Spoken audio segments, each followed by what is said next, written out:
So with the markets as the backdrop, let me ask you this question. There is no shortage of would-be Cassandras warning about what's going to happen to ETFs in the event of a disorderly market sell-off.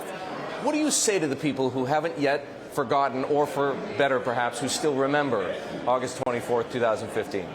So I'd say in an event of a sell-off, what we'll see is that ETFs, fixed income ETFs, equity ETFs, will act as systemic stabilizers. There are ways for people to trade risk, reduce volatility, but not put pressure on leveraged balance sheets, which means investment banks.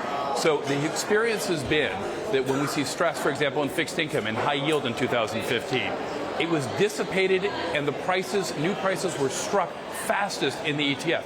It's the same conclusion that we've seen the Financial Stability Board, the global regulatory body, the Bundesbank recently come to that conclusion, and the SEC, that actually these are net contributors to liquidity. Why is there such a persistent difference of opinion on the subject? And I'm going to invoke none other than Mark Carney, Governor of the Bank of England, who came here to New York last week and spoke to the Economic Club and said the following. More than $30 trillion of assets are held in funds that promise daily liquidity to investors despite investing in potentially illiquid underlying assets. In other words, they are built on the lie that markets always clear. That is a not-so-veiled reference to ETFs, perhaps to other things. Actually, I'd argue it's a reference to mutual funds. And what he's really getting at is that mutual funds pay out in cash. They are forced sellers when you put in a redemption notice to your mutual fund. The mutual fund has to dump the securities inside the fund to give you cash. When an ETF, when you sell an ETF as a retail or institutional investor, you're trading on an exchange. And you find somebody else out there who's willing to take that exact same exposure at a price you agree on. And so we don't have the issue that Governor Carney is talking about. In fact, the ETF completely circumvents it by creating a vehicle that can be traded directly between a buyer and seller, as opposed to in a mutual fund sells, they get the cash, they give it to a person, somebody else has to buy those securities. We solve that problem with the ETF. You don't believe he was referring to ETFs at all? I don't know what Governor Carney is referring to, but I look forward to educating him if there's any gaps in that understanding. To the degree that he has a dim view of ETFs, what is it that the Bundesbank gets that perhaps Governor Carney does not?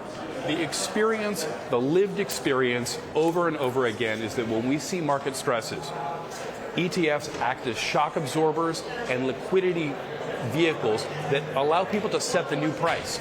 They don't guarantee that prices stay up. They allow buyers and sellers to find the new price. In fact, what we're finding nowadays, investment banks, asset managers of all types, sovereign wealth funds, hedge funds, are using ETFs, even fixed income ETFs, which are relatively small compared to equity ETFs. They're using them as the integral parts of how they manage their business. Big banks are using fixed income ETFs as the core of their fixed income desk. You and I both know not all ETFs are created equal. BlackRock has not gone into the leveraged ETF business, for example, and there are some other structures that some might consider a little out there. Very fair. So as your president, Rob Capito, emphasized on your most recent earnings call that BlackRock focuses on brand and focuses on liquidity, but to the degree that others do not, what's the risk that bad behavior could come to damage the ETF industry as a whole? Great point. When I talk about ETFs, I'm talking about plain vanilla, pass-through, unleveraged, unstructured vehicles. And that's the vast majority. Some things, which we would not call ETFs, we'd call them other things, exchange-traded notes, exchange-traded commodities, are different. They're not actually the plain, boring vehicles that I described as being liquidity contributors. Those offer similar issues to other structured products or to mutual funds. They do have different liquidity issues. Within your own ETF business, why such a big push on ESG, or if you prefer, sustainable investing? Look, the world is changing. There is a growing segment of investors who, in the world of choice, are saying, I want to express my values in my portfolio, or in a long-term horizon, I believe that a ESG, environmental, social, and governance-oriented portfolio will outperform either goal. Those clients are saying, hey, can you give me something that's simple, easy to use, that tracks the market, and I can build my traditional asset allocations with, but expresses those values, or potentially has the potential to outperform. That's called negative screening. Will you charge more for it? We will charge basically the same. Basically the same. Very low cost. And the reason is we believe it's going to become a central part, the foundation of a lot of people's portfolios. You made a key point. Some investors believe that by being virtuous, they can generate better returns. Mathematically, that's not true. Do investors understand that being virtuous may not actually pay in the long run? So what I would say is that, especially in emerging market equities, if you hold an ESG-oriented portfolio, which tends to reduce or dampen the number of poorly governed firms or screens them out entirely, you may actually outperform over the long haul. In more developed markets, our experience has been, and we've constructed our portfolios and our products to actually track the market dead on. So what I would say is that we are trying to map the market in developed markets, and in EM markets, you might actually outperform. That's what we believe these products will deliver. But here, the stocks that get neglected, if you will, the sin stocks, we could cite a number, tobacco is just one example. Yes, they'll reprice, but over the longer run, they'll, at the very least, they'll have a higher expected return, if not a better return over the long run. So, Eric, I think this is a question much like what happens if indexing gets really big. Suddenly, there will be these orphan stocks that would be misvalued. And what I'd say is, actually, remember, sustainable investments are really small relative to the equity markets. Over time, they will grow and grow, and I look forward to so 10 years from now, this may be a real question. Your child and my child in these chairs figuring this out. Mark, BlackRock stock hasn't traded above $500 since August 1st, the day Fidelity cut fees on some of its index mutual funds to zero. Now, I know you like to rebut, if you will, that point by saying that Fidelity also cut the commissions on a number of BlackRock ETFs to zero.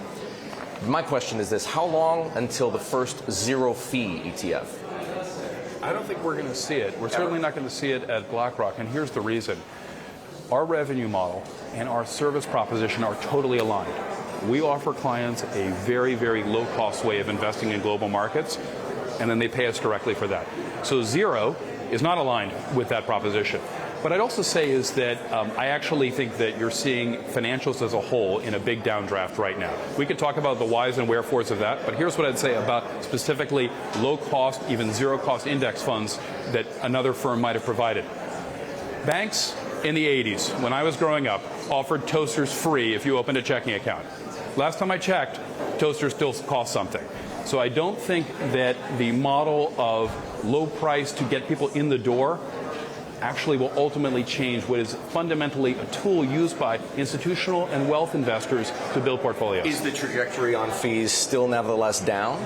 Absolutely. Long-term, what we're going to see is long-term, there's nothing more defining in asset management today than clients' concern around fees and basically making value for money. So long-term, as this industry grows and grows, yes, I would expect that we'll see continued price pressure.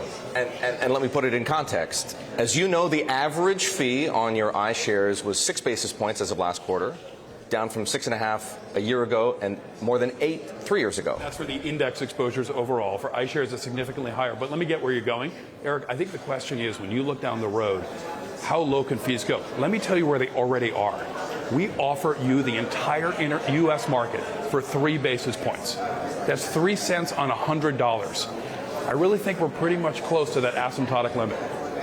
Let me come to that point on the swoon that we've seen in the stocks of all asset managers and not what financials.